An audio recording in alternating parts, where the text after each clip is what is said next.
Hey there. Welcome to the Pine Island Experience podcast. I'm Joanna Anderson with my husband, Trygve. Each of our episodes will be conversations with fellow Pine Islanders.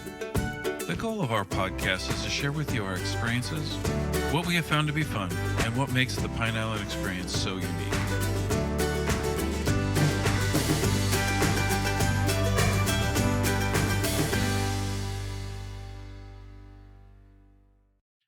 One quick story. It was commissioned by this cab company that was, my wife's laughing because she knows what I'm going to say. They were filming, they were doing this, podcast on cab drivers and where the hotspots where people go to party and bars and things like that. But they looked on the TV and they seen the hood of the cab all the time and it felt it was boring. So they approached me to make a hood ornament for them, which was almost like Mercury with his hands out and wings, about a foot long. It was a nice sculpture. And I asked them, all right, am I going to, are you going to tell people that Onofrio Demattia designed this and made this? No, we just want to commission you for the piece. We'll buy it outright and that's it. So I'm like, okay, fine. I'll carve it. I carved a piece and everything. I reached the head, like, what am I going to do? What am I going to do? I take out a mirror, put it in front, and I put my face on. Now we're meeting up on them on this big table, and they're looking at, wow, this is great. This is great. They turn it around, looking at the face. He sort of looks like you. Yes, he does. And that's how I got my name on the piece when I put my name on it. You heard Onofrio Demattia of Onofrio Demattia Fine Jewelry Boutique in Matlacha was describing how he was commissioned to create a hood ornament for television. Using his artistic creativity, he discovered a clever way to put his name on the piece. And now, here is Onofrio. Well, thank you, Onofrio, for coming to visit us. Thank you for having me. We've been reading about you. We want to know about what it's like to be a master jeweler, and read all about how you had to repair your shop, and that was a very inspiring story that I read. We want to learn about that. But first, we want to start right from the very beginning with you. Wow, so you want to go back to high school? Yes, at least. Well, we can start before that, even just let people know where you were born, raised, etc. All right. Well, I was born in Italy. My parents decided to migrate to America back in April Fool's Day, 1972. It was shocking to me. I guess the joke was on me because all my friends are gone and I had to make new friends. It wasn't easy growing up with a name of Onofrio and wasn't able to speak English. So the principal's office was my home for a while. Oh, no. In high school is where I was introduced to jewelry making. Now, I went to a very famous high school, not by name, but by site. It was called New Utrecht High School. Nobody knows it, but if you know Welcome Back Carter, that's the school I attended. It's over 100 years old. Amazing school for, at the time, for doing crafts, arts, and it was so amazing. So that's where I was introduced to jewelry making, which I just loved. I went on to college, Fashion Institute of Technology. Then I graduated, worked for very good companies, Tiffany's for about 10 years, Cartier for another 2, and then I decided to open up my business, which was, well, hard at first. Cruise ships were amazing. I was actually is persuaded, talked into doing trade shows on cruise ships, on the Queen Mary, Queen Victoria, Queen Elizabeth, all the famous ships that presidents. I was introduced to a lot of presidents and artists and singers and what have you. It was an amazing 16 years of selling jewelry and seeing the world, majority of it with my wife, which was amazing. Also, my family, my kids got to go on these cruises thanks to my business. And it was just me doing lectures on cruise ships and selling jewelry. And then opened up my store and COVID came. Sorry, we lost the ships, but had an amazing idea to open up a store in Matlacha. 6 months later, we got hit with the storm. And that's my story, up to date. Oh, that's an incredible story. And the high school. Yeah. Who knew that was a real high school? Yeah, it was. And John Travolta and I, they were there. Wow. It was an amazing start. Again, amazing school. The only school really with a pool and everything. So I just loved swimming all the time. So it was a good start back then, and I guess '80s. It was Yeah. phenomenal, New York. Brooklyn and everything. So it was really nice place to grow up. So that actually provide the opportunity to learn how to do the metalworking and the other skills that you need to make jewelry. Fortunate enough, yeah, that actually, I was always into sculpture. I was an artist from, I guess, 8 years old, always working with clay. That was my passion. My whole family's in construction, so I was the oddball out. So I started carving in high school, and one of my friends said, "You should try this. You'll probably be very good at it." And it just stuck off. My high school teacher was just shocked. I still remember his name. God bless him, John Parenti. He actually said, "You have a very good career in this if you want to go at it." And he put together my resume and my whole I guess what I needed to get into college for it, and he helped me get into college and just took off. Won a few design competitions and got a medal from Mayor Koch for my artwork. So Oh, yeah, congratulations. It's thank wonderful. And then how does one get hired at Tiffany's? I think many of us have walked through the store and looked into display cases, but obviously much different it's to not qualify. easy. Yeah. At the time, I was well, I was doing a lot of work for Paloma Picasso in the '80s, and she was the biggest draw. I worked for a company called VFG Victor Goldberg, which was a sublet of Tiffany's, and basically I had to. I mean, they probably don't want to hear it, but I was designing and making the pieces for her while she was putting my name on it. But hey, I understand. I was Right. hired to do a job, and I was more than happy to do it. And at the time, very good salary. And then you transition from land-based companies into 16 years on the cruise ship. So how did that decision or process come about? We used to do trade shows. I used to do a wholesale at the time. I didn't have a jewelry store, so I was just making jewelry for as a wholesale. And these people from the ship, forgot their name. They came to my booth and they said, "Wow, you have a very interesting line. It's so different. Have you ever tried selling on cruise ships?" It didn't even occur to me that I could do such a thing. So I said, "Yeah, why not?" And my very first ship was the Queen Elizabeth, which was an amazing ship, one of the oldest cruise ships and one of the fastest cruise ships at the time.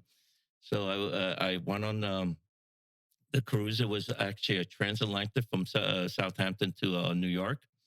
And unfortunately, it was at the end of a world cruise. Now, people were on this cruise ship for 4 months, Oh, wow. and they're not going to spend jewelry after being on the ship for 4 months. It was one of the worst, I guess, experiences of my life as far as selling. But I felt that there was something there. And they actually told me, "I don't think this is for you." And I said, "No, no, no, no. Let me try that again." So I tried it again. It was much better. Then I put together three different lectures. One, it was called The Art and History of Jewelry Making. Another lecture on gems, different types of gems. And another on how to clean and maintain jewelry. And my lectures went off very well. I started getting a nice following. Up to 200 people would come in. Even John Voight, the actor, sat in the front row listening to my lectures. That was on the Queen Mary. Really nice guy. And from my lectures, the sales started going through the roof. I was one of the top trunk shows on the ships. Now, how it works is you're invited to come back and you have a target. If you don't meet these targets, you don't come back. And this was for 16 years. So you can imagine. Every year you made that target then. And then some. Wow. Yes. And then some. You're Yeah. good. You are It good. was, I found a way to make it work. They loved my craft. They loved when I actually went on stage and talked about it. And well, they would call me the rock star. Oh, the rock star, she is Spider-Man, because I always wore a spider on my shirt. And it just was an amazing 16 years. Seen the world 6 times. We also skydived in Africa.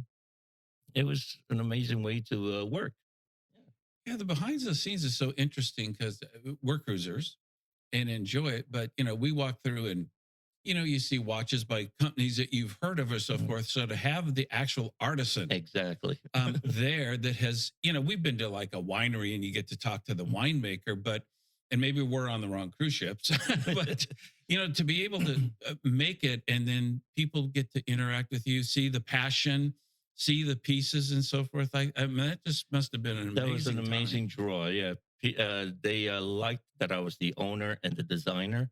They never had that experience. I mean, they sell Tiffany's, and obviously the owner and designer's not going to be there. They sell Cartier. They sell big name jewelry, and here's little old me. And of course, I'm going to promote my brand, my designs. Did you have requests during cruises to create Oh yes, something? yes, definitely. Wow. Oh yeah. Right during the cruise. I mean, I developed a very good clientele that still. I mean, I'm not going to put names out there. I actually made wedding bands for a top designer, a top person recently, right in Matlacha. She came in, she picked them up, she loved them, and left. And again, I don't like to push Oh, the that's people that I made amazing. pieces for. So as maybe one last thing on the cruise ship. So as passengers, I know, having done a behind the scenes tour, as a guest, they call that the hotel. So everything is vacuumed and cleaned and decorated to the nines. The behind the scenes part, obviously, I was a little bit blown away, but it makes sense. Like when they took us downstairs to the engine room, they're just old metal steel. I mean, there's no decorations. It's as plain day, right? So, and then they showed us the crew quarters. I'm just getting let you know where my question is coming from. As much fun you probably had out doing the presentations and getting the people interested and talking to them and selling the jewelry, the living with not only a wife and or children, the behind the scenes, like I don't think you were given like a couple thousand square feet. What was amazing about working on a ship, we got to see every kind of cabin. We slept in a bunk bed in a crew cabin to a balcony cabin. We basically we were on standby. We had I guess the luxury of being I guess crew and also being passengers. We had a ticket to go everywhere. We were allowed to go and mingle with the crew, which, by the way, throw amazing parties, amazing parties. I'll bet. And then the passengers, which we had to mingle, obviously, to bring them into the stores. So yeah, it was. As far as sleeping, we didn't care because we were there to work.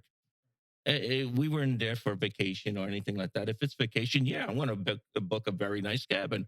But at point in time, I was there specifically to work, to push my brand, to make target, and that's my mindset.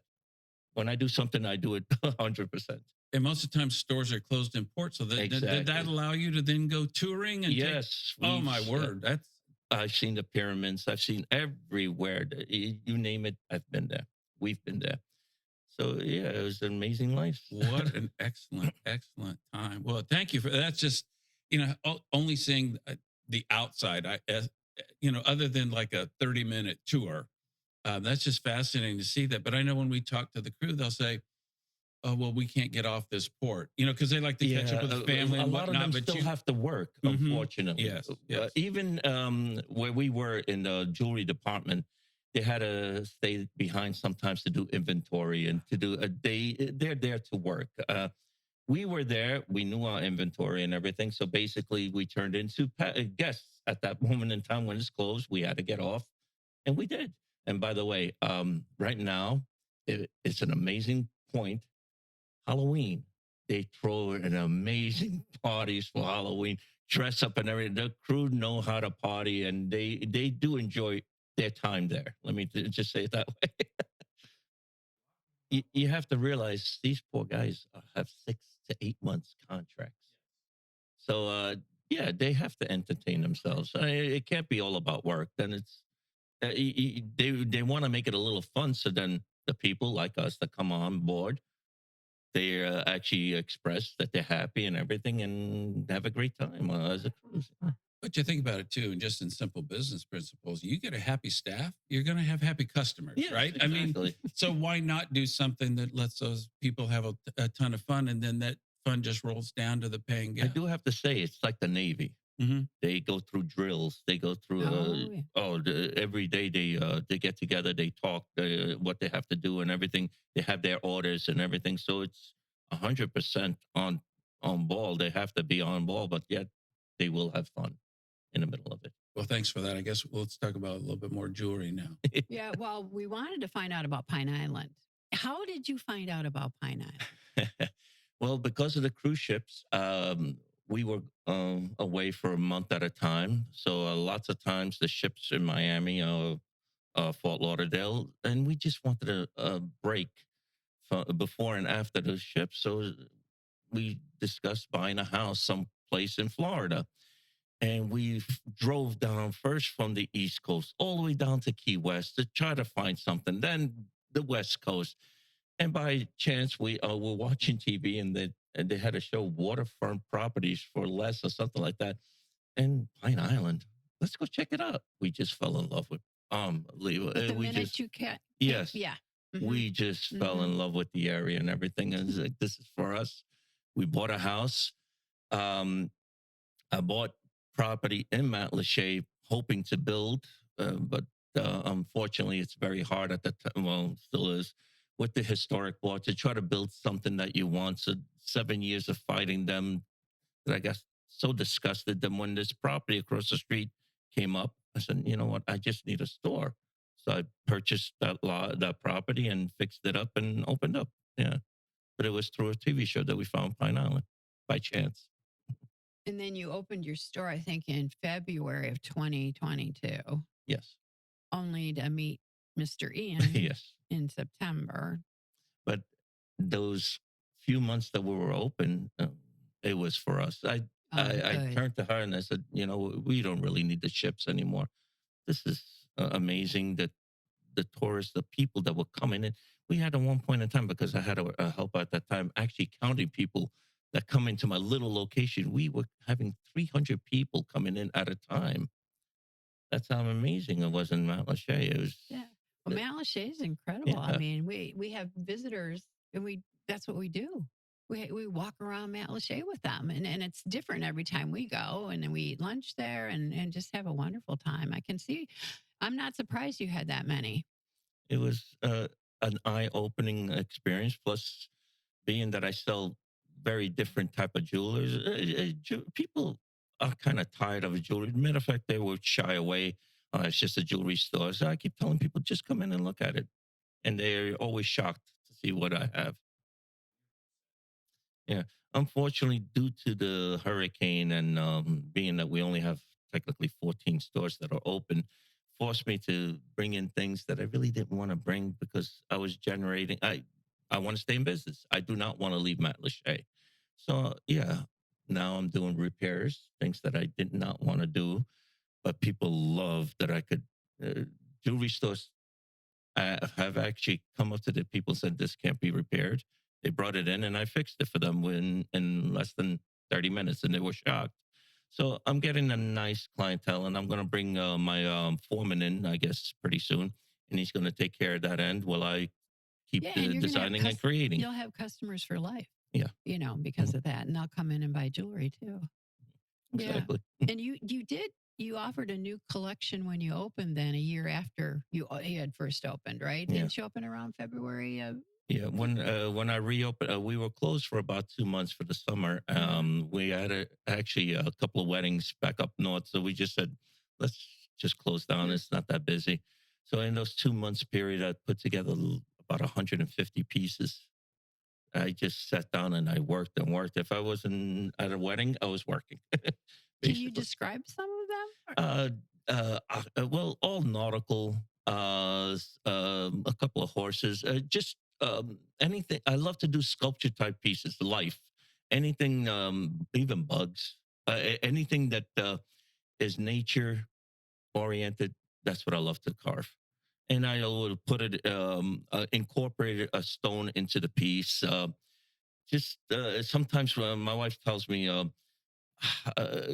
why isn't that you just don't buy a stone? It has to hit me. If I see a stone, I already see the finished product. Or if I have to cut the stone, or if I have to alter the stone to make it the way I see it in my mind, then yeah, that's the way I create the pieces. And my wife also tells me, "You think you'll ever run out of ideas?" No, it's No, you're nonstop. I great. can't No. help it. It just The funny thing is, I will make one piece and I'll make 20 different versions of it, and they're all one of a kind because they're all different from one another.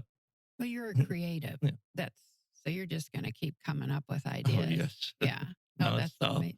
nonstop. I still have a couple more now. Yep. Seeing this fish, I have seen other fish now in my mind. And people would always tell me, oh, look at this magazine, look at this piece of jewelry. No, I don't like to be influenced by other people's art. I give them credit. Do your own thing. I'll do my own thing. And I've been on magazine covers. I had a tarantula that was featured on the cover of a Luster jewelry magazine that was sent to all the jewelry companies and stores all over the world. I made the front cover on that.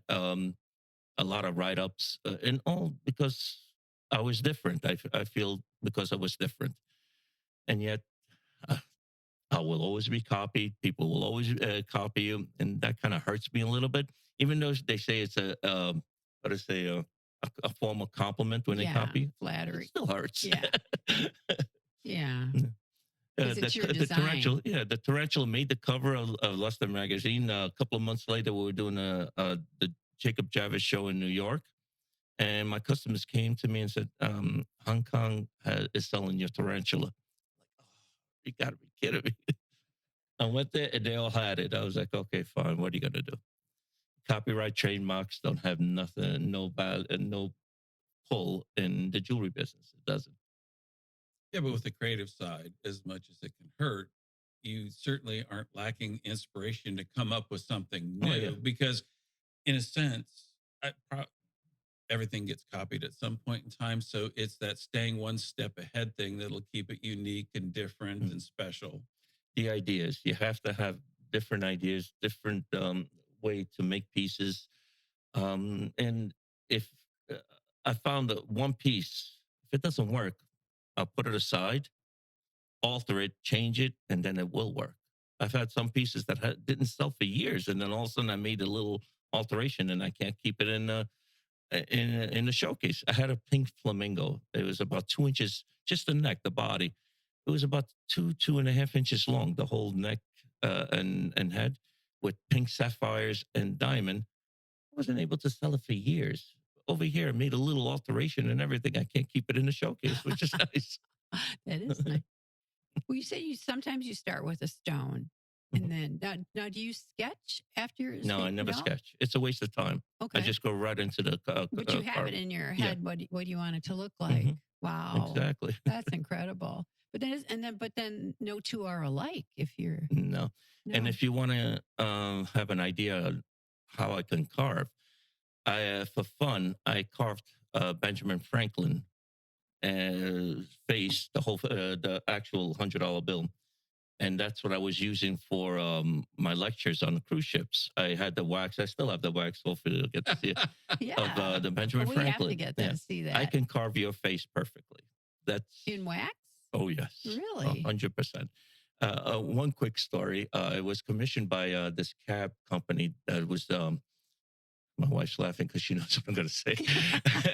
They were filming, they were doing this, podcast on cab drivers and where the hotspots where people go to party and bars and things like that. But they looked on the TV and they seen the hood of the cab all the time, and it felt it was boring. So they approached me to make a hood ornament for them, which was almost like Mercury with his hands out and wings, about a foot long. It was a nice sculpture. And I asked them, all right, am I going to have some, are you going to tell people that Onofrio Demattia designed this and made this? No, we just want to commission you for the piece. We'll buy it outright, and that's it. So I'm like, okay, fine. I'll carve it. I carved the piece and everything. I reached the head.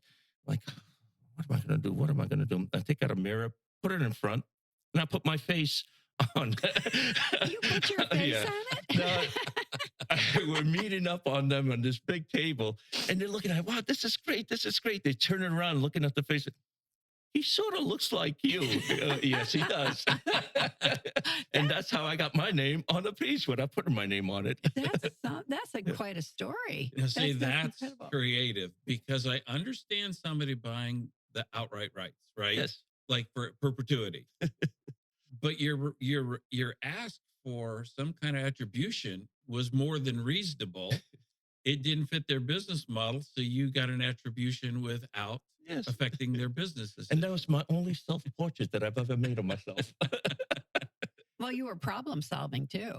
You know, you're being creative and problem solving. And they wanted someone to look Greekish, Italian. Hey, Oh, there this you is go. it right here. There you go. We read that you plan events too. Is that true? Or? Yes, we are gonna. I do have. I'm trying to draw in a lot of people in Matlacha. We need people to come and shop.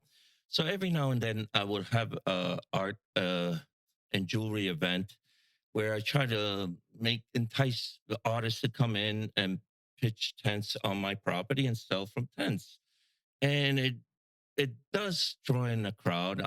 Again, I'm offering this very, very inexpensive. Normally, I used to charge very good prices, but now I'm trying to cut the fee to entice the vendors to come to sell their product and hopefully promote it. And people will come and spend a day in Matlacha and just go eat and shop and have a great day out of it, That's which we very do kind. need in Matlacha. Yeah, that's very kind of you. There's so many artists on the island, and they don't all have places to show. Yeah, exactly. So I'm trying to give them a space. I know sometimes that people don't want to work at a tents. I wish my space was bigger. This is what I was trying to build on my property, but unfortunately, the historic board shot me down. I was trying to build a nice big area so then artists could come inside and have their artwork inside and sell from my little store, my store. But that got shot down, and hopefully one day it will be built. You'll figure it out. Yes, hopefully. So tell us a little bit about the process. So you get this start in high school, et cetera, and the background in carving from 8. How do you progress and get up to being considered or qualified as a master jeweler? What's all the steps along the way? At first, I used it as a learning process. I would get basically jobs and try to sit next to the best jeweler, the best wax carver, the best, and try to learn little secrets, which back then, let me tell you, no one wanted to show you their secrets because they were afraid to lose their job. One time I had a job with in this jewelry company that used to just work in metal because I wanted to I guess learn more on how to work metals and melt in metals and put in alloys, creating your own color and gold. And we have green gold, pink gold, white gold, and there's different alloys that we put in to get the color that we want. And this was I remember this gentleman. Aronowitz, George Aronowitz. He was in his 80s and is still a jeweler and made jewelry the old fashioned way. So I give him a lot of thanks. I sat next to him, just watched him, and he's like, yeah, just watch and do what I do. Look and see and ask any questions. And I remember towards at the end when his health was not well, the people that worked with him, oh, can I have your tools? Can I have this? Can I have that? And I looked at George and I said, George, if I could have only one thing, it would be your knowledge. And that's the biggest smile that he had in his face. So, because I respect that. Knowledge is king. And this is what I've always wanted as a child. I mean, my wife is the best speller because I can't spell. But as far as math, this is my strong point. So yes, knowledge, and I always pushed it in my kids. You have to learn. You have to. The best thing is always knowledge. Yes. So yes, from Arnold, from George Aronowitz, I just took off, and the best way to get my name out there was winning design competitions. Started wholesale, which was tough, but it was the best thing because even in Sanibel, Cedar Chest, the store that was carrying my product. Unfortunately, now with the storm, they don't do that anymore. I was practically all over. And I figured if they could sell my product, why can't I? Mm-hmm. And yes. Can you talk about some of your other past creations besides the hood ornament? But some of that. The unusual ones. Yeah. Well, the one that made the magazine, the tarantula. They approached me and they said, because at the time I was always in magazines, and they approached me. We want something for October. Boom, that's what hit me. It's amazing. That's the way I work. Something will just hit me, and I was like, "All right, fine. I'll have it for you." Matter of fact, this is a good story. So I put together the tarantula, and I brought it in, and they just looked at it. They didn't say a word. So I was like, "All right, fine. I'll leave it with you. If anything, give me a call." So I go back to my shop. I'm working. They give me a phone call, and they're on the phone. Hey, Onofrio, yes, we're definitely thinking about using it for your cover. So I was like, excuse me, sir. I put the phone down on there, cheering up and down. I mean, well, that's great news. Terrific. So the next month I was on the cover, and I remember giving the magazine to my mother. I was like, look, Mom, that's my piece on the cover magazine. So that actually just propelled me as a designer and an artist. That it's amazing what advertisement, or not even advertisement, what promote the way they used to promote on magazines. It was just phenomenal, Mm-hmm. and that helped a lot. Yeah. Well, you were in a lot of magazines. I read that about you, and then also the awards that you won. Yes, Bias Choice 2 years in a row. Platinum Guild. I came in second, but that was a worldwide competition. So I was happy about that one. Then I just I would like to maybe enter another design competition someday, but right now Matlacha is important. I have to get that up and running before I could start putting myself out there as an award-winning designer again. Well, the season has begun. Yes, We're seeing it. Our neighbors are coming back. We're and a I'm little so more happy. traffic. Yeah, I don't mind. Yeah, let them stop I right don't there in front mind. of you. I'll walk to work if I have to. So as you get the store back going and up, I guess somebody walks in, what are they going to see? Just kind of an overview of that. And as you get more solidified and get going again, any future plans that you're willing to talk about, new ideas The or new first thing that I want opportunities? to say is sorry to interrupt. I don't know if this just came to mind. When they walk into my store, I don't want them to say, "Oh, this is just a jewelry store." And when you see it, I didn't want an ordinary jewelry store. Matlacha was a fishing village, so I incorporated some fishing like things. I've made it very colorful, very different. It's very bright, and that's what I want them to see. So in my store. So sorry again to interrupt, but No, but I think that's a good idea. I mean, because I think to a certain extent you walk in and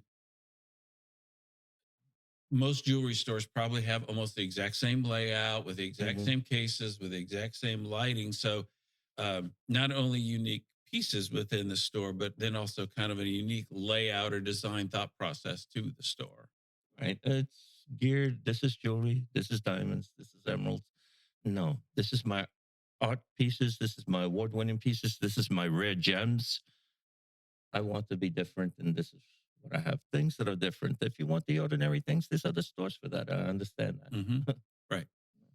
And then I know you have somewhat limited space, but any other things that you're thinking about, any kind of expansion or Well, at the additions? moment, we used to have an atrium between my factory and my store, which was really nice. Again, Ian destroyed it. I would like to fix that again. Maybe put some art, maybe put some silver pieces out there, so then it create more pieces, gold pieces inside the store. So I would like to try to fix that up, but right now, one little step at a time. I just got my factory back, which was under 3 feet of water. My tools were destroyed. Oh, A lot of my tools were from the turn of the century, which really, really upset me because those were the best tools I ever had. So I'm trying to bring them back, clean them up, get the rust off, and everything. I'm restoring my tools.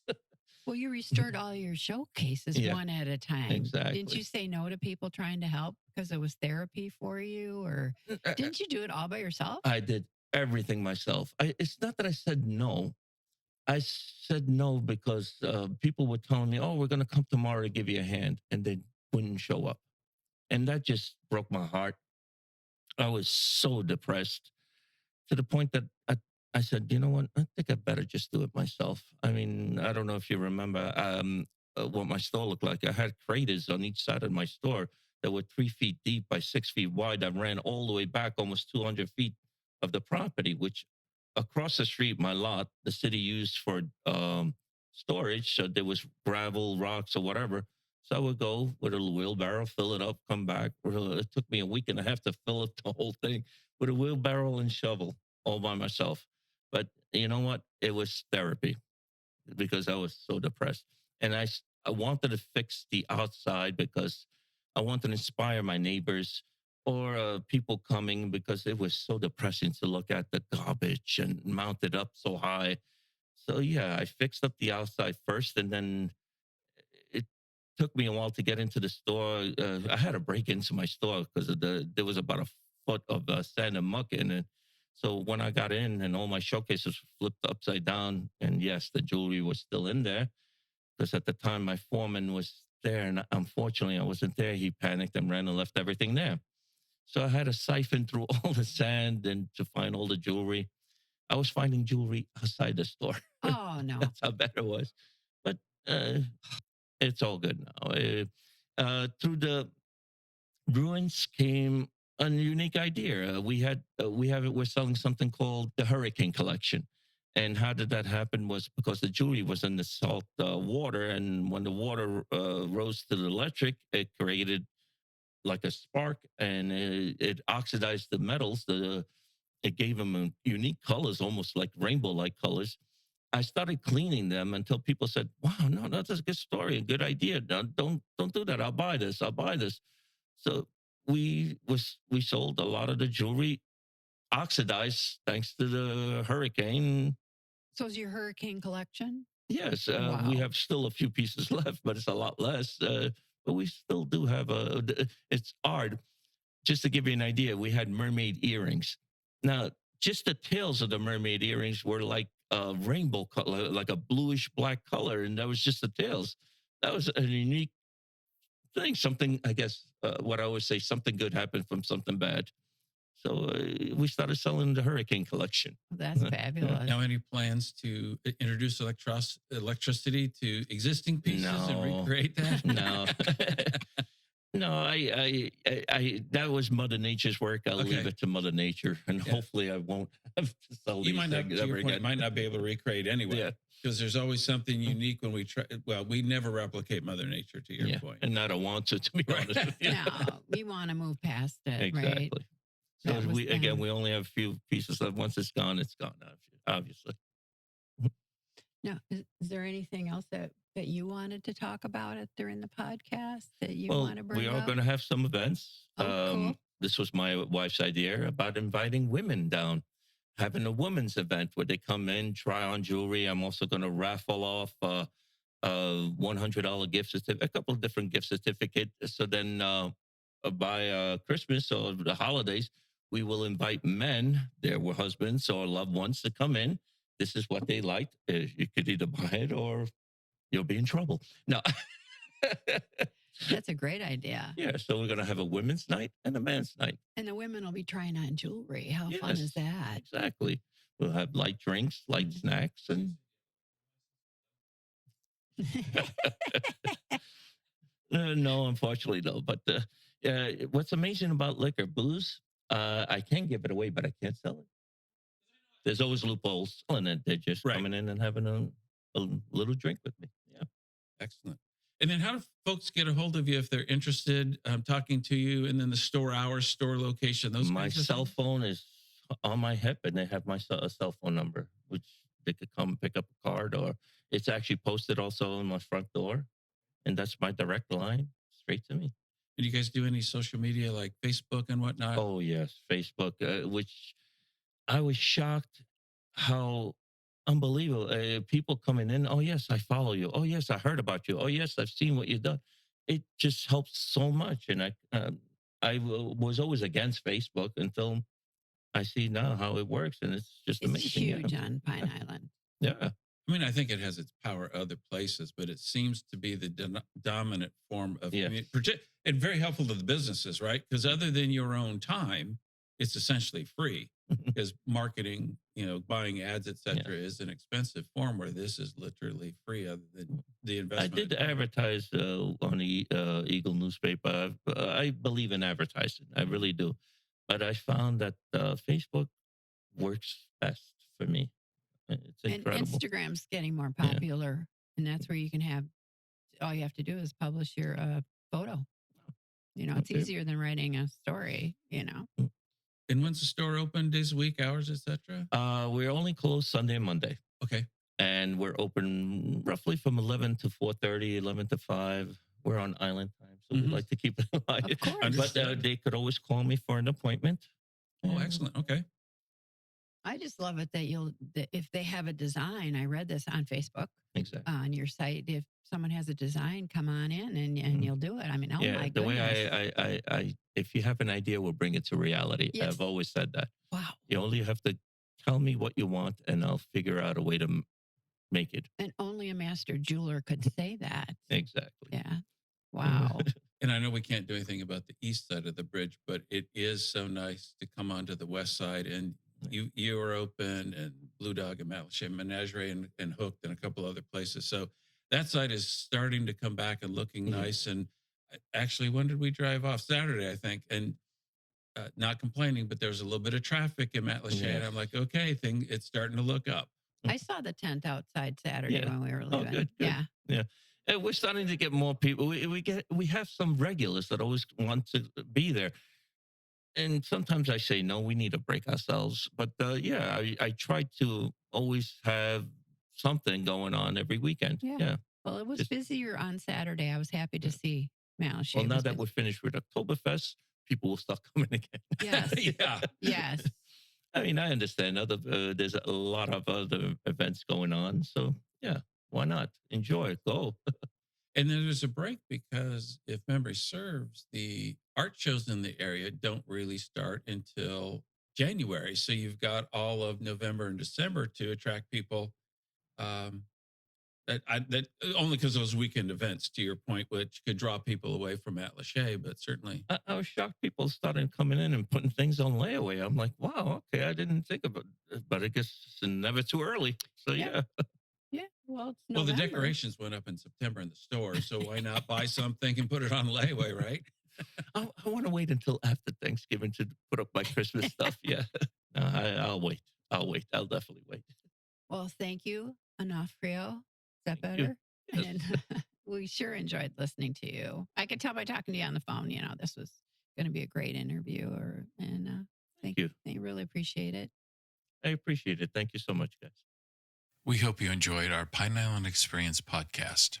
If you have any ideas for us, people to interview, or any comments, please feel free to email them to us at pineislandexperience@gmail.com. That's pineislandexperience, all one word, @gmail.com. Don't forget to like us, and you may subscribe to this podcast using all the major catchers like Apple iTunes, Google Podcasts, and Spotify. Thanks again for listening, and remember, island life is a constant vacation. We'll see you on the next podcast.